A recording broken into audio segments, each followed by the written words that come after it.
We humans, oh my. We're all recalcitrant. We have some amazing minds. I mean, really, we do. I mean, you look around the world.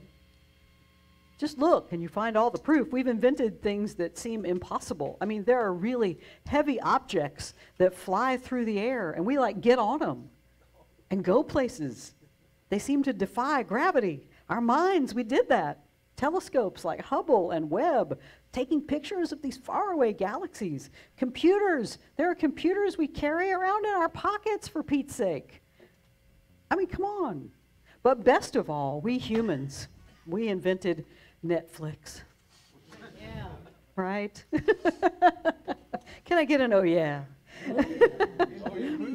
Right? We're geniuses. And yet most of the time, we're out of our minds. We use these powerful brains of ours to worry, to fret, to get depressed, to get anxious and sad. Sometimes we use these brains to get mean or greedy or indifferent or even recalcitrant. Truculent? Our minds seem to run us sometimes. So much so, we begin to believe what it starts to tell us. It tells us that we're separate.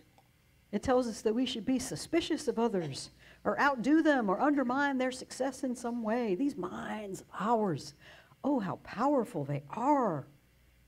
What do we do to control it? Well, I'll tell you, we go out of our mind. We go out of this cloying, scheming, time and life-wasting part of our minds, and we get instead into our right mind, that creative part of ourselves that loves to expand and express itself. This divine part of our mind is where we create those amazing things that bring us joy and expand the spirits, not just of ourselves, but everybody. And this jubilance is what we are here to do, to mind our minds so thoroughly that we never mind our minds ever again. When we come into our right mind, we find it filled only with love, with joy, with peace, with compassion, with endless creativity. So I invite you this morning, if your mind has you on the ego's seek but do not find treadmill, do this one thing right now. Change your mind. It's as simple as that. A Course in Miracles says, choose again. If you've chosen wrongly, just choose again. And when you choose to change your mind from all those creative thoughts of fear to those more creative thoughts of love, then the whole world gets to say, Oh, yeah. Author and life coach Martha Beck, in one of her recent podcasts, she talked about this recurrent dream that she has where she's walking through her house and she keeps noticing this door in her hallway and she doesn't even recall ever going through. She keeps passing the door until one day she decides, let's see what's behind this door. And when she opens it up, she finds this huge, beautiful room that actually contains a cathedral. And she's mystified about this. Why is this room in my house? Why have I never seen this room before? And she interprets the dream this way. Everybody has this room within them. This is the cathedral of the higher divine self that lives within each of us. But we're too busy playing that ego game of seek but do not find that we walk by the door of our awakening all the time. We just don't notice it.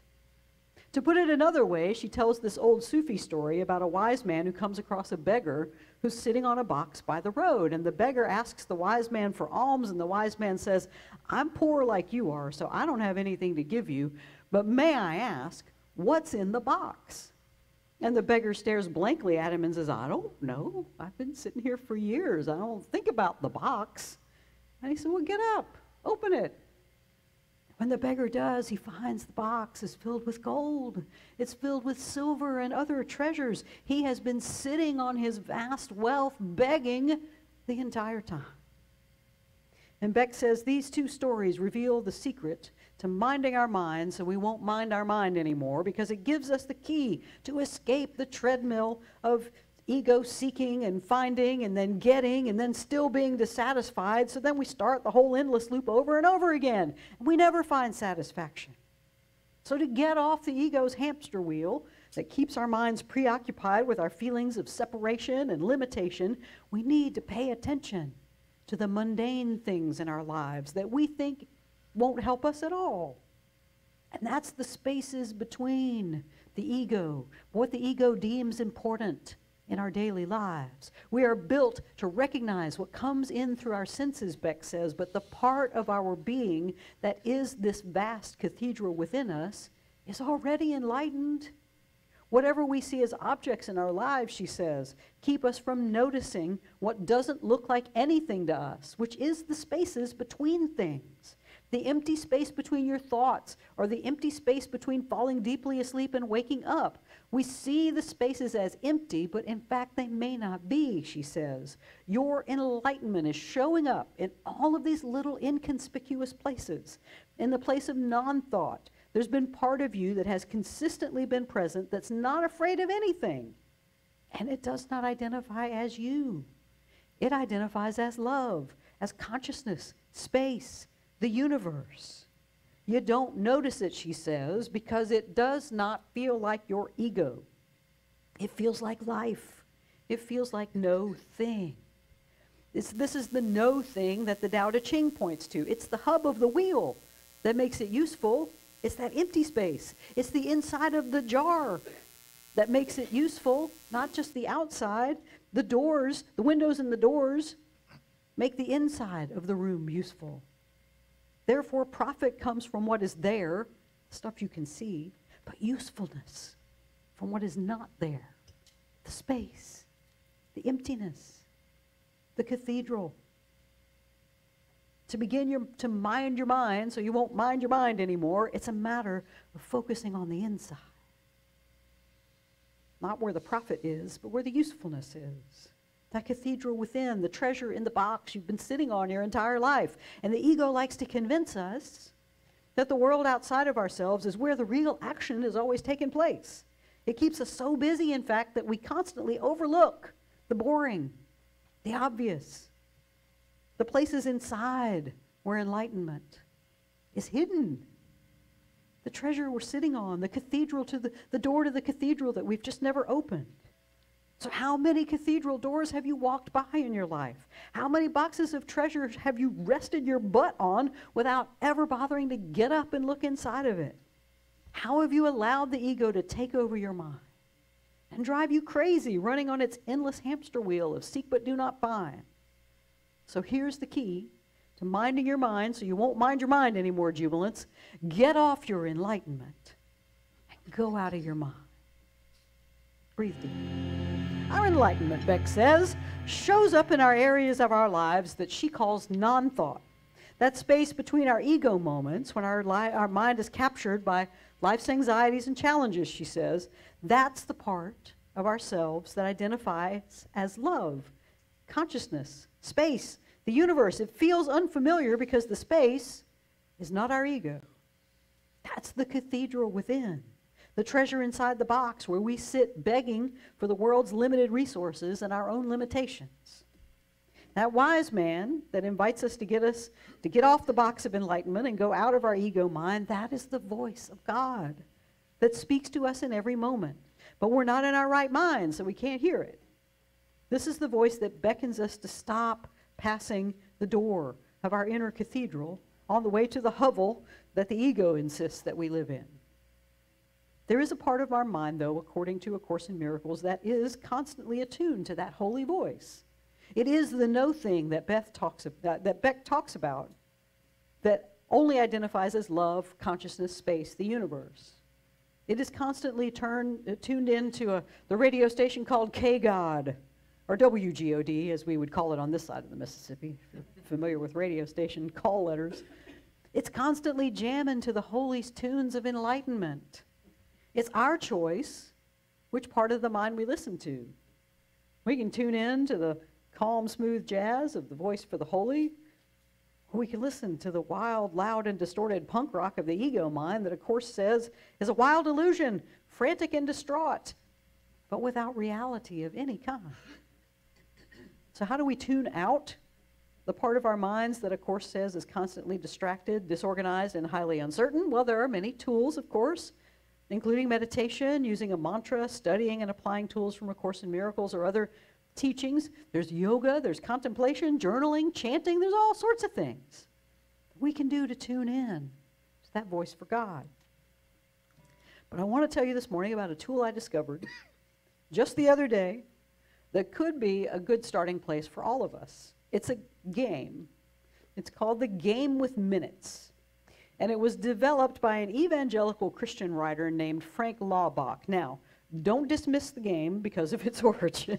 I know it's easy to do, because I think this is an effective tool no matter what your spiritual bent is or your background. Because someone hears evangelical and they go, oh, I ain't going to do that. But this is really good. Admittedly, though, the instructions that I found online are a bit archaic and downright misogynist, since it has selections. I mean, really, he is an evangelical after all. It has sections about how men can call to mind the voice of God while working, and how women in the home can cultivate God's presence while cooking, washing dishes, sweeping, sewing, and caring for children. And if I could have thrown the internet across the room at that point. But sometimes we discount very good practices because they come with loaded words and ideas, such as these. But if we strip this game down to its basics and get rid of all that, it's a great way. It's a great way to find the space between our daily outward activities, and we can enter that no-thing mind that identifies as love, consciousness, space, and the universe. So the game is simple. First, you create a little scorecard for yourself that reads, during this hour, I thought of God at least once each minute for blank different minutes. So again, you can modify this game as needed. If God isn't a word that resonates, use the holy, the universe, the force, Holy Spirit, flying spaghetti monster, whatever works for you. The all that isness, whatever. So if you call to mind the holy at least once for 20 minutes during the past hour, just mark that down. Keep a record of it. However, Lauerbach warns us not to use a scorecard for more than an hour, and not that long if it tires you out, he says. This is a new delight you are learning, and it must not be turned into a task. So that's, with all spiritual practices, that is the key. Don't make it another thing that the ego can hijack. Because the ego tries to worm its way into our spiritual practices. And if it can make you think this is one more task on your to-do list every day, then it will just pervert the process and show you that this too is simply another one of those woo-woo things that just don't work. So the ego is sneaky. It will always seek to turn even the best spiritual practices into its seek but do not find game. So how do we keep the ego from taking over our mind? The Course gives this advice. Listen in deep silence. Be very still and open your mind. Go past the raucous shrieks and sick imaginings that cover your real thoughts and obscure your eternal link with God. Sink deep into the peace that waits for you beyond the frantic, riotous thoughts and sights and sounds of this insane world. You do not live here. We are trying to reach your real home. We are trying to reach the place where you are truly welcome. We are trying to reach God. So if this game with minutes becomes arduous or tedious or doesn't bring you peace, you can be sure that the ego is hijacking it and using it for its own means to keep you in the part of your mind that's distracted and disorganized and highly uncertain. This is a game that should be fun. It should be easy. It offers a way to notice the doorway to the cathedral within yourself. It offers an invitation to get off the box of enlightenment and discover that everything you need is already within you. It offers a way to make the mundane a doorway into that part of you that only identifies as love, consciousness, space, the universe. But to play this game effectively, Laubach says, it requires 5 things from us. First, we have to put in the effort and the concentration needed to remember the Holy's presence in each moment. Next, we will need perseverance to keep playing the game. Third, we must surrender every part of ourselves to the game, because the ego wants to keep some parts of life for itself, to keep you anxious and uncertain. So be aware of those favorite fears that you're not allowing to tune in to the Holy's voice. And next, he invites us to tell others about the game and ask them to join. And finally, he says the key to playing this game is to not do it alone. You need a supportive community where you can share your challenges and share your successes. But like all games, we've got to know when we're winning, right? I mean, that's the ego. Well, how do I win this game? Well, the point of the game is to come into your right mind. It's to come into that place that only identifies as love, consciousness, space, the universe. And if we keep playing this game, Laubach says, grudges, jealousies, hatred, and prejudices melt away. Little hells, he says, turn into little heavens. Love rises like a kindly sea, and at last drowns all the demons of malice and selfishness. Then we see that the only hope for this insane world is to persuade people to practice the presence of God. Now, Laubach might be an evangelical, but he's speaking A Course in Miracles right there. A Course would tell you, in fact, that this game works because when you are focusing your mind on the holy for as many minutes as possible during the day, then you can't focus on your grudges. You can't think about your jealousies or your hatreds or your prejudices. Take the focus away from them long enough, and the more unreal they will become as we train ourselves to see the holy everywhere and in everything and everyone. And as we play this game, the concerns of the ego begin to drop away, and they're replaced by love, consciousness, space, the universe. That's how you know you're winning. You don't feel like the ego anymore. You're not concerned about winning. You're just concerned about being loving. Jubilance, how would it change the way you live if you were constantly on the hunt for thoughts of the holy in every hour of your day? Instead of allowing your ego mind to run the show and play its discordant songs of fear and anxiety, sadness, never satisfied desires, 24/7, and instead you tuned your mind to WGOD and allowed the calm, smooth jazz of the holy to sing you back home again, to that place of calm and peace that only identifies as love, consciousness, space, the universe. It's available right now. It broadcasts all the time. The cathedral is always there. The box of enlightenment is right under your butt. It's just waiting for you to open it, to walk in, to see the treasure, to enjoy it and share it.